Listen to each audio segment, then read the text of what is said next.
ভালোবাসার মানুষকে যারা হারিয়েছেন তারাই জিতে গিয়েছেন। কারণ এই পৃথিবীতে ভালোবাসার মানুষকে পেয়ে ম্যাক্সিমাম মানুষ শান্তিতে নেই। যদি কেউ কাউকে ভালোবাসে, এটা হচ্ছে ম্যাক্সিমাম জায়গায় ভুলতে পারে না, মনের ভিতরে একটা ভালোবাসা থেকে যায়। একে যদি আপনি হারিয়ে ফেলেন, কোনোদিন কাছে না পান, আপনি জিতে গিয়েছেন। কারণ ভালোবাসার মানুষকে পেয়ে বিবাহ করে হাজারো সংসারটা নরক হয়ে আছে, দুজন দুজনকে দেখতেই পারে না। আগের যে ভালোবাসাটা ছিল যতটুকু আকর্ষণ, ঠিক একই অবস্থায় বিকর্ষণ। যেই গতিতে দুজন দুজনের প্রতি আকর্ষণ ছিল, টান ছিল, একটা দিন একটা রাত তাকে দেখলে না দেখলে সে ঘুমাতে পারে না, খেতে পারে না।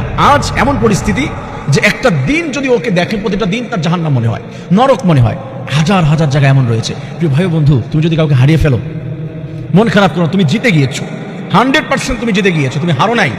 কারণ ভালোবাসার মানুষকে পেয়ে শান্তিতে থাকে না মানুষ, বরঞ্চ তোমার এই ভালোবাসাটা বেঁচে থাকবে।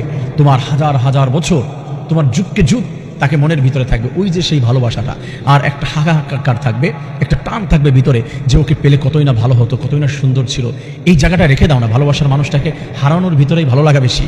কারণ হচ্ছে তখন মনের ভিতরে তাকে ফিল করা যায়, তার কোনো খারাপ আচরণ নাই, তার খারাপ লাগার কিছু নাই। কিন্তু ওই মানুষটা যখন কাছে আসে, একটা পর্যায়ে তার প্রত্যেকটি বিষয় অসহ্য মনে হয়, এবং আগের দেওয়া ছোট্ট ছোট্ট কষ্টগুলোও তখন আরো বড় আকারে সামনে এসে ধরা দেয়।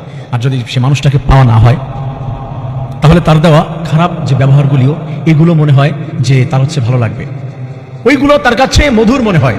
ওই যে একটা গানে বলে না, বেদনা মধুর হয়ে যায় তুমি যদি দাও, মুখের কথায় হয় যে গান তুমি যদি কও, বেদনা মধুর হয়ে যায় তুমি যদি দাও। 100% বেদনা মধুর হয়ে যায় সে যদি দেয়।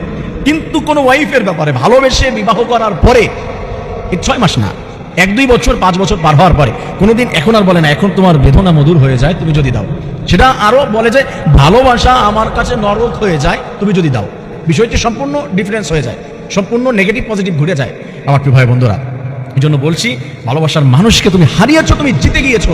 আর যদি ভালোবাসার মানুষকে পেয়ে যাও, তুমি হারিয়েছো, তুমি হেরে গিয়েছো। প্রিয় ভাই বন্ধুরা, এই জন্য আমি বলছি না যে ভালোবাসার মানুষকে সবাই হারিয়ে ফেলবেন, সবাই হারিয়ে দিবেন। কিন্তু উচিত হবে, কেউ যদি হারিয়ে থাকেন, মন খারাপের কিছু নাই। আর যেটা আপনার থাকার সেটা আপনার থেকে যাবে, যেটা আপনার থাকার না সেটা আপনি শত চেষ্টা করেও রাখতে পারবেন না। আল্লাহ তাআলা বলে দিয়েছেন, বান্দা তোমার ভাগ্য আমি নির্ধারণ করে রেখেছি। আল্লাহ বলছেন, ওয়াল কদরি খাইরিহি ওয়া শাররিহি মিনাল্লাহি তাআলা। তার হাবিবের মাধ্যমে শিক্ষা দিয়েছেন, আমাদের ঘোষণা দিতে হবে ওয়াল কদরি খাইরিহি, আমাদের যেই ভালো এবং মন্দ যা কিছু আছেন কেবলমাত্র শুধুমাত্র একজনের পক্ষ থেকে ফয়সালা হয়ে যায়, তার নাম হলো আমাদের সৃষ্টিকর্তা আল্লাহ। আমার প্রিয় ভাই বন্ধুরা, এজন্য কাউকে হারিয়ে ফেললে কষ্ট পাওয়ার কিছুই না। রব্বুল আলামিন বলছে, বান্দা তুমি হারিয়ে ফেলে নিজেকে আপসেট করছো কেন? তুমি আমার কাছে চাও, এর থেকে ভালো ভালো সুন্দর সুন্দর ব্যবস্থা করে দেওয়ার জন্য আমাদের জন্য রয়েছেন কে?